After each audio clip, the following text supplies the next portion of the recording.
mga my God, for this video sasadyain namin pumunta ng Quiapo Church kasi doon ako magpapagawa ng lens ng anak ko kasi sobrang taas na talaga ng grado ng mata niya, so may stigmatism na kasi siya, so mas mahal kasi pag sa mall mga my guys, kaya ayun sinadyan, lakad-lakad, so nakasimangot pa ang person dyan kasi naiinitan tapos naiinis din sa akin, so while waiting the train, so ayan na dumating na po siya, so ayan going to, ayan nakarating na rin kami sa aming pupuntahan. So ayan, pila-pila din sa mga Pimos na food cart. So trinay namin tong hotdog overload. Yan yung ano sa mga vlogger na trinay namin. So masarap siya mga may guys, pero be honest, hindi ko na anuhan kasi may nagbato sa ulo ko talaga ng hotdog sandwich. So modus daw pala yun. So hindi ko na pinatulang kasi mahirap na.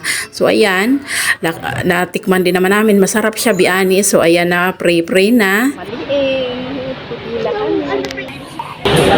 Pipila kami para mag-pray ikaw. Umuwi, nagpasalamat man lang kami kay Mahal Nazareno, tapos sa Ingitira tayo, pumila tayo dyan, na-experience man lang.